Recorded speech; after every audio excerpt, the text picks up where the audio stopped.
हाँ नहीं, मेरे ख्याल से हथकड़ी शायद गालिबन, नहीं हथकड़ी नहीं लगी, क्योंकि मुज़ाकरात तो हथकड़ियों समेत नहीं हो सकते। नहीं नहीं, हथकड़ियाँ नहीं। जब कोर्ट में पेश हुए थे तो हथकड़ियाँ लगी हुई थी, लेकिन वो जज साहिबान ने खुलवा दी थी। वैसे जब मतलब आते थे तो उसमें वो मेरी मूवमेंट में तो फिर साफ ज़ाहिर है हथकड़ियाँ, पीछे भी और आगे भी, दोनों तरीक़ों से। तो जनरल बाजवा साहब से को मुलाकात रही कभी? जी, वो उसी दौरान जो मेरे ख्याल से मुज़ाकरात थे, उस दौरान वो मुफ्ती साहब के पास भी और उधर हमारे। कैसा पाया उन्हें आपने? वो तो खामोश सी तबीयत के आदमी थे, बस यही कि आप अपना किरदार अदा करें उसके लिए, पाकिस्तान के लिए अपना। तो ये जो सारे कह रहे हैं कि वो मुजरिम हैं पाकिस्तान को बर्बाद करने में, ये वो, क्या आप भी इसी तरह ही सोचते हैं? मैं तो उनके साथ और बहुत सारों को भी मुजरिम समझता हूँ। ठीक है। हाँ, साफ ज़ाहिर है वो बाइख्तियार आदमी थे। अगर मेरी इख्तियार के नीचे कोई आदमी मुसलसल कर रहा है, एक है किसी हादसे में कोई बात हो गई है, एक है कहीं हुआ है और मेरी नाइल्मी में, एक है मुसलसल चीज़ें साल हा साल चल रही हैं, तो मुजरिम तो मैं हूँ। ये एक पार्टी कहती है, नून लीग कहती है कि उनका कोर्ट मार्शल किया जाए, जनरल फैज़ साहब का। एक पार्टी कहती है जनरल बाजवा का किया जाए, तहरीक इंसाफ। तहरीक लब्बैक किसका कोर्ट मार्शल चाहती है? ऊपर से फिर अयूब साहब से शुरू करें और नीचे से सबका करें। जो चले गए हैं कब्रों में उनका क्या करें? देखें, आप अगर उनको बहसियत मुजरिम करार दे दें तो ठीक है, फिर सबका आप कह रहे हैं कि एक मरतबा सबको मुजरिम तो शुरू हो अयूब से, बिल्कुल बिल्कुल बिल्कुल, और बाजवा तक आए। बिल्कुल। तो नायक कायद आज़म साहब की एम्बुलेंस रोकने वाले थे, वहाँ से शुरू हो जाए। बड़े मुजरिम तो वो थे जिन्होंने हमारे कायद जो चले गए हैं दुनिया से, उनको भी डिक्लेयर करें कि क्यों नहीं करते? दुनिया से यजीद नहीं चला गया तो क्यों डिक्लेयर करते हैं हम? कोई ऐसा शख्स जिस पे आपको बड़ा गुस्सा आया हो कि यार इसने बड़ा जुल्म किया हमारे साथ, जिससे आप उसमें जनरल बाजवा साहब भी है, काबिल नफरत, एक बंदा होता है जो काबिल नफरत है, ये बंदा यार इसने बहुत ज्यादा इंतहा कर दी। बहुत सारे हैं जी, एक नहीं है। उसमें CCPO साहब भी हैं हमारे लाहौर के, जो वो हमारा जज्बा का नारे लगवा रहे थे। मुझे सबसे, देखिए आप, मेरा कातिल एक नहीं है ना, मेरी जमात की सिर्फ इस मूवमेंट के लिए 52 शहादतें हैं, तो जिसने शहीद किया मुझे उसके ऊपर ज़्यादा उससे नफरत है। तो इसका मतलब है कि अगर आपके पास भी कभी हुकूमत आ गई तो आप इन लोगों का एहतसाब करेंगे? इन लोगों का एहतसाब करेंगे, एक दफ़ा सामने तो बुलाऊंगा कि तुमने जुल्म क्यों किया था, पूछूंगा वजह जुल्म, फिर हम अपने आका मौला की सुन्नत अदा करेंगे। जैसे कहा कि मन दखल दार अबी सुफियान फहु आमिना, फतह मक्का वाले दिन सबको माफ़ किया था ना। तहरीक लब्बैक के कारकुनान भी तो इश्तिहाल में आके ना जाने क्या क्या करते रहे, तशद्दुद करते रहे, मामलात करते रहे। ये खबर नहीं मिली आपको? किसके ऊपर? पुलिस के ऊपर। भाई जब एक्शन हो और आपकी कोई जान लेने के लिए आए तो आप उसको पत्थर मार दें या चपेट मार दें, वो तो हैसियत नहीं रखती। आप समझते हैं कि अपनी दिफा में अपनी दिफा में कर लें। अगर किसी ने कोई बढ़कर भी कर लिया तो उसके सामने खून पड़ा हुआ है एक शख्स का, तो एक को 2-4 थप्पड़ लग गए हैं या 2-4 डंडे लग गए हैं सर में, तो वो क्या हैसियत रखते हैं? आप मुझे बताएं, खून सामने भाई का पड़ा हो या दोस्त का पड़ा हो, तो वो फिर कुछ चीज़ें अपनी अखलाकी इक़दार उस वक्त खोती हैं जब वो हद से तजावुज़ हो जाती है। तासुर तो ये है कि आप लोग बड़े सख्त हैं, आप किसी भी बात पे बहुत गुस्से में आ जाते हैं, आग बगोला हो जाते हैं और आपके कारकुनान हमलावर। नहीं, हम सख्त हैं सिर्फ नामूस रिसालत के लिए, ख़त्म नबूवत के लिए, हुजूर की ज़ात के लिए, इस्लाम की इक़दार के लिए। बाकी हम सख्त नहीं हैं, बाकी तो बड़े नरम से लोग हैं, बड़े फ्लेक्सिबल से लोग हैं। दीन के मामले में हम सख्त हैं। अगर कोई हालात ऐसे हों कि हुकूमत थोड़ी सी एमरजेंसी लगा दे, थोड़े से आगे ले जाए, तो नहीं, उसके लिए फिर हमारा मुतालबा होगा। और फिर हम वो ऐसे नहीं जैसे ये तमाशा लगाया हुआ है, कभी एक दिन जा रहे हैं कभी अगर हुकूमत अपने वक्त से आगे गई तो फिर हम बताएंगे इलेक्शन कैसे करवाते हैं, इलेक्शन का मुतालबा कैसे पूरा करवाते हैं। अच्छा, हाँ साहब, वो हमारा बुनियादी राइट होगा ना। हम किसी की ख्वाहिश के लिए अपना जोर क्यों लगाएं? जो काम तरीके इंसाफ नहीं करवा सकी वो आप कैसे करवा लेंगे? वो हमारा तरीकाकार है, सारे जानते हैं उस तरीकाकार को। वो एहतजाज का तरीकाकार हुआ, वो मुतालबे का तरीकाकार हुआ, वो जैसे ये पेट्रोल की कीमतें कम होंगी वैसे इंशाल्लाह इलेक्शन भी वक्त पर। आप तो पेट्रोल की कीमतों से पहले फ्रांसीसी सफीर की यहाँ से बेदखली चाहते थे। जी जी, उस मुतालबे से पीछे हट गए आप? जी बिल्कुल भी नहीं।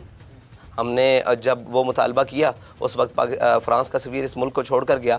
हमारा मुतालबा जो था वो इसलिए पूरा नहीं हो सका, ये आज भी हम सरे कहते हैं कि पाकिस्तान की रियासत पाकिस्तान, हुकूमत पाकिस्तान फ्रांस के सफ़ीर को मुल्क बदर करती, ये हमारा मुतालबा था। तो जब शहबाज शरीफ साहब फ्रांसीसी सदर से मिले, जी जी, तो आपको तो बड़ा दुख हुआ होगा? बहुत मतलब दुख तो छोटी बात है यार, दुख तो छोटी बात है कि मुझे ये बताएं कि ये इमरान खान से मिलने के लिए तैयार नहीं, नवाज शरीफ कभी इमरान खान से मिलने के लिए तैयार नहीं। क्या आप पे तशद्दुद भी हुआ? तो ये सारी चीज़ें हिस्सा होती हैं, जेल में तहरीक का हिस्सा होती हैं। नहीं, वो जेल में हो या जेल से बाहर हो, वो सारी तहरीक का हिस्सा होती हैं। लेकिन वहाँ पे तो आपको एक जो सियासी कैदियों को जिस तरह से रखा जाता है, उनको अच्छा खाना मिलता है, अच्छे मामलात होते हैं वहाँ पे, मुनासिब आम कैदियों से बेहतर। नहीं, ऐसा बिल्कुल भी नहीं था मेरे साथ। मैं रमज़ान का महीना बड़ी मुशक्क़त और बड़ी मुश्किल में गुजारा है, और साफ ज़ाहिर है जहाँ मैं बंद रहा हूँ, काश कि वहाँ कोई एक हफ्ता तक रखें तो फिर उनका सॉफ्टवेयर अपडेट होता है या नहीं, ये हम देखेंगे। और मेरे सेल में दूसरा फ़र्द भी कोई नहीं था और मैं अकेला था, कैद तन्हाई गुजारी है मैंने। तो बहरहाल ये अपनी फैमिली से मिलते थे आप? मेरे भाई को मेरे साथ 2 मरतबा मिलवाने के लिए लाया गया, सिर्फ 2 मरतबा। मोहम्मद अनस साहब को एक दफ़ा शायद गालिबन छोटी ईद पर और एक बड़ी ईद। वकील से तो मिलते होंगे? वकील भी नहीं आए मेरे साथ। जो वकील आते थे मुलाकात के लिए, उनसे पेपर लेकर मेरे पास अंदर आ जाते थे, लेकिन मुझे मिलवाया नहीं मेरे वकील के साथ। कोई लम्हा तो ऐसा आया होगा जिस पे आप थोड़े परेशान हो गए होंगे? नहीं, वो परेशानी अल्हम्दुलिल्लाह बिल्कुल नहीं आई।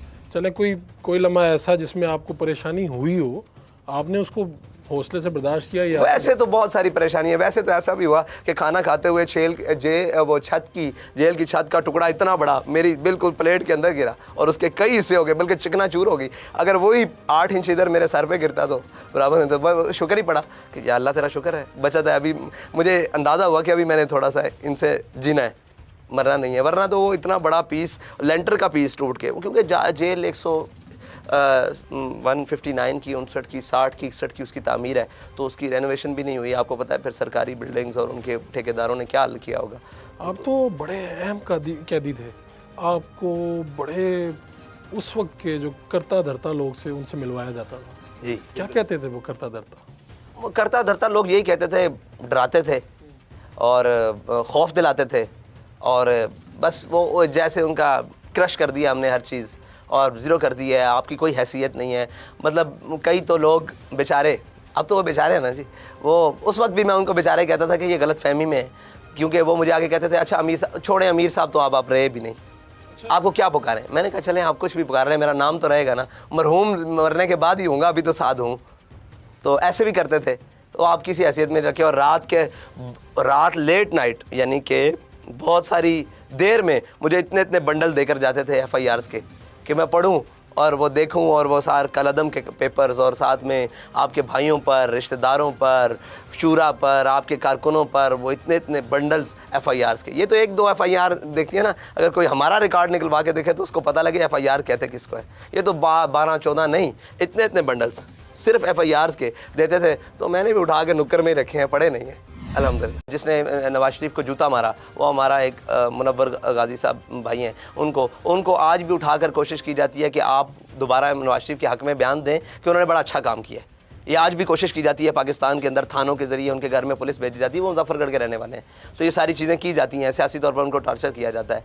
तो जूते मारने वाले की लिए इतना करते हैं, तो आपने किस नाम का कलमा पढ़ा है कि आप उस मतलब मलून से जाकर बड़े खुश गपियाँ लगा रहे हैं? कम अज़ कम आपको इतनी गैरत तो दिखानी चाहिए थी। अगर भाई को जूता मारने वाले की इतनी गैरत है, तो नबी के बारे में बात करने वाले के लिए इतनी गैरत तो होनी चाहिए थी कि आप उसको कहते कि हम इससे मुलाकात नहीं करते। लेकिन ऊपर से लेकर नीचे तक जिसने सफ़ीर मुल्क बदर नहीं किया वो भी वैसा है, और जो जाकर जफियाँ डाल रहे हैं वो एक जैसे हैं सारे हमारे लिए। हम इसीलिए तो कहते हैं दोनों एक से हैं? बिल्कुल एक जैसे हैं। आपने ये जेल के तकरीबन कितने माह जेल में रहे आप? तकरीबन कोई बनते हैं जी 7 माह और 8 दिन, गालिबन 9 दिन। तो आप जेल क्यों गए थे? ये तो इमरान खान साहब से पूछे। मैं आपसे जानना चाह रहा हूँ कि वो उन्होंने क्यों भेजा था आपको? मैं तो जनाजा पढ़ाने गया था, वहाँ से जेल गया हूँ। हुआ क्या, मतलब वहाँ से आपको गिरफ्तार करके लेके क्या कहा उन्होंने? मुझे कुछ भी नहीं कहा, मुझे तो वो आए बाहर, तो मैं रोड पर ऐसे गन्ने सीधी कर ली, और अब आप वीडियो भी मौजूद है, और वो पुलिस वालों ने भी शायद उनको बता कर लाए थे, बकौल उन जिन्होंने मुझे साथ बिठाया था, उन्होंने कहा यार हमें तो बता कर लाए थे ये वाना वज़ीरिस्तान का बहुत बड़ा दहशतगर्द है। उनको उस वक्त तक नहीं पता था जब तक मैं गाड़ी से बाहर नहीं निकला, और उन्होंने गन्ने बड़ी मतलब तलखी से सीधी की हुई थी। तो मेरे साथ ये ड्राइवर मौजूद था, मैंने कहा इसको गाड़ी रोको, तो इसने कोशिश की, मैंने कहा इसको गाड़ी रोको, गाड़ी रोकी, मेरे पास आया वो, मैंने कहा एक बात की, मैंने कहा बदतमीज़ी नहीं करनी, कहाँ चलना है, क्या बात है? कह रहा आप बाहर आ जाएं। वो सरफराज बुगटी था या क्या नाम था उसका, बुगटी था, SP। बाहर आया, उसने मेरा यहाँ से हाथ पकड़ा, मैंने कहा कहाँ जाना है भाई? उधर, उसने कहा इधर बैठे आप, मैंने बैठ गया, बस इतनी सी बात। जेल में क्या मामूल रहा? जेल में बड़ी सख्ती रही जी, जेल में बहुत सख्ती रही, और जेल तो फिर जेल होती है, और इन्होंने अपना पूरा तन लगाया, पूरी कोशिश की कि किसी तरीके से मतलब कहीं ये कोई ऐसा मोड़ आ जाए जहाँ पर ये अपना मौक़िफ़ छोड़ दें। इस बात से पीछे क्या सख्ती हुई होगी, यानी मैं जानना चाह रहा हूँ, लोग देखना हर तरह की सख्ती होती है जी जेल में। आप ये सोचें कि बाहर लोग एहतजाज कर रहे थे, वो इसी माह पर थे ना कि हाफिज साहब ने कॉल दी है कि हमने इस पीर को मुल्क बदर करवाना है, अगर ना किया तो हमारे मुतालबात को पूरा ना किया तो हम इस्लामाबाद। तो उनके साथ जो सलूक हो रहा था उससे कम तो हमारे साथ भी नहीं हुआ होगा। ये तो आप समझें, जो उनके साथ वो आपकी आंखों के सामने। मगर हर तरह से कोशिश की जाएगी इस मुतालबे से पीछे हट जाएं और इस तरह के मतलब हर चीज़। क्या करने वाले हैं ये आप कह रहे हैं कि जी चलें हम बाहर निकलने वाले हैं, हम लॉन्ग मार्च करेंगे और पेट्रोल की जो कीमतें हैं ये कम की जाएँ, ये मुतालबा आपका? हम करने वाले तो हुकूमत से सहूलत आवाम को फराहम करवाने वाले हैं, रिलीफ दिलवाने वाले हैं, ये करने वाले हैं। और उसके लिए कुछ भी करना पड़ा, लॉन्ग मार्च, जो भी एक तरीक़ाकार हुआ जिससे हुकूमत हमारे मुतालबात को मानने के लिए तैयार हो, इंशाल्लाह वो सारी बातें करेंगे। तो ये लॉन्ग मार्च के नतीजे में लॉन्ग मार्च से पहले, क्योंकि आप लोग जब बाहर निकलते हैं तो हुकूमत को टफ़ टाइम मिलता है, क्या किसी ने रब्ता किया अभी तक आपसे? अभी तक इस वक्त तक तो मेरे साथ हुकूमत ने किसी किस्म के या हुकूमती किसी शख्सियात ने, नुमाइंदे ने, किसी ने रब्ता नहीं किया। इसका मतलब तो ये है कि हुकूमत ने आपका मुतालबा या आपका लॉन्ग मार्च की जो कॉल है उसको सीरियस ही नहीं लिया? हो सकता है ऐसा भी हो, और हो सकता है ऐसा भी हो कि वो तैयारी कर रहे हो। लेकिन उन्होंने कल परसों एक वो इसहाक डार साहब ने कोई प्रेस कॉन्फ्रेंस की है कि 15 मई तक हमारी ये कीमतें मुस्तहकम रहेंगी। तो वो एक उन्होंने अपना सियासी तरीक़ाकार जो है वो पहले भी जब हमने ऐलान किया था तो वो मुसद्दिक मलिक साहब से एक प्रेस कॉन्फ्रेंस करवाई थी, अब इसहाक डार साहब ने ऐलान किया है। तो वो ये आपको पता है ये पुराने खिलाड़ी हैं सियासत के, बल्कि अदाकार हैं, तो ये कोशिश करेंगे अदाकारी की, लेकिन इंशाअल्लाह जो बुनियादी हिदायतकार हैं वो इनसे ठीक करवाएंगे चीज़ें। 14 मई को तो पंजाब में इलेक्शन होने जा रहे हैं, आप इलेक्शन की तैयारी की बजाय आप लॉन्ग मार्च पर निकल रहे हैं कि जिसके लिए इलेक्शन करवाए जा रहे हैं, जिस लाडले के लिए, वो तो कल फिर असेंबलियाँ डिसॉल्व कर देगा। तो हम तो गरीब लोग हैं भाई, हमारे पास तो करप्शन के पैसे नहीं हैं। हमने कोई जुल्फ़ी बुखारी और वो नहीं पाल रखे फरागोगी, हमने तो कौम के पैसों से और उन्हीं से लेकर इलेक्शन लड़ना है। तो हमारे पास मलिक रियाज भी नहीं है, हमारे पास सलीम खान भी नहीं है, हमारे पास वो जो बाकियों के पास हैं वो क्या नाम है, वो प्लम्बर और वो जो मंजूर वो दर्जी और ये वो ज़हूर दर्जी, वो हमारे पास नहीं है। हम तो कौम के पैसों से किफ़ायतशार से लोग हैं, तो हमने तो मुख्तसर से चीज़ों से लड़ना है। हमारे पास आए रोज़ ये इलेक्शन के तमाशे में तो हम नहीं जा सकते। इलेक्शन जब हो पूरे मुल्क के अंदर बैक वक्त हो और अपने वक्त पर हो, ये हमारा मुतालबा है। आपकी और मुस्लिम लीग नून की सोच बड़ी मिलती जुलती है, उन्होंने भी टिकट जारी नहीं किया अपने सूबाई असम्बली के लिए, आप लोगों ने भी नहीं किए। इसका मतलब ये है कि आपको श्योरिटी थी कि इलेक्शन नहीं होने जा रहे? जी ऐसी बात नहीं है कि मुस्लिम लीग की सोच हमसे मिलती है या पीटीआई की हमसे सोच मिलती है। इसका मतलब है कि हम जब सियासत में आए हैं तो सियासी सोच तो सबकी थी, इसलिए हमने पार्टी रजिस्टर करवाई। इसके बाद हम इलेक्शन लड़ने जा रहे हैं, तो इसका ये मतलब नहीं है कि सोच मिलती है। हर एक अपने मौक़िफ़ और अपनी जमात के फ़ायदे के लिए जो भी बात करे वो उनकी जमात के लिए, उनको फ़ायदे में होगा, उनकी समझ में होगा। हमने अपनी जमात और अपने लोगों के फ़ायदे के लिए ये बात की। आपके अंदर इतना यकीन क्यों है कि इलेक्शन 14 मई को नहीं हो रहे? भाई इलेक्शन करवाने हैं और इलेक्शन करने हैं तो कौम को भी तो तैयार करना पड़ेगा। ये तो नहीं ना कि एक शख्स इलेक्शन का शोर डाल रहा हो, इलेक्शन का शोर डाल रहा हो, वो 1 साल से शोर डाल रहा हो, तो 1 साल से इलेक्शन हुए। तो कब होने चाहिए क्या इलेक्शन अपने वक्त पर, जब भी ये गवर्नमेंट वफाकी जो है वो डिसॉल्व हो, उसका वक्त पूरा हो। वो कहते हैं अक्टूबर में होने चाहिए। बिल्कुल अक्टूबर में होने चाहिए, सितंबर में होने चाहिए, जब भी वक्त। आपकी जनरल रिटायर्ड फैज से कितनी मुलाकातें हुई? बहुत सारी मुलाकातें उन्होंने करवाई, मेरी नहीं हुई, उन्होंने करवाई जिनकी कस्टडी में मैं था। ज़बरदस्ती की मुलाकात कहें? मैं ज़बरदस्ती साहब, मैं अब जेल में बंद हूँ तो वहाँ आकर मुझे कोई मिलेगा तो मेरा भाई मुझे नहीं मिल सकता, तो कोई आकर मिलेगा। हाँ। जनरल साहब आए या जनाब ब्रिगेडियर साहब आए या कोई भी आए या जनाब नीचे वाला कोई शख्स आए, कोई भी आकर मिले। तो आपकी ख्वाहिश पे तो मेरी ख्वाहिश तो नहीं है, मैं तो चक्की के अंदर बैठा हूँ। तो सुना कि किसी दिन बड़ी सख्ती से भी पेश आए जनरल साहब? सारे मतलब भाई वो क्या नाम है, जिनकी आप तहवील में होते हैं तो वो अपने सख्ती तो करते हैं, वो नरमी थोड़ी करते हैं। धमकी दी उन्होंने? धमकियाँ तो फिर सारी चलती है। क्या धमकी देते? बहुत सारी धमकियाँ जो आज उनकी हैसियत नहीं रही ना, वो तो अल्फाज थे उनके और वो मतलब अपनी गलत बात करते थे, लेकिन अल्लाह ताला ने हमें उन सारी चीज़ों से बचाया। उनका इख्तियार तो था उस वक्त, उनकी ताकत भी थी। जी जी, पूरे पाकिस्तान में उनका जोर था। जी बिल्कुल। तो आपको लगता नहीं था कि वो जो कह रहे हैं वो सच साबित हो जाएगा?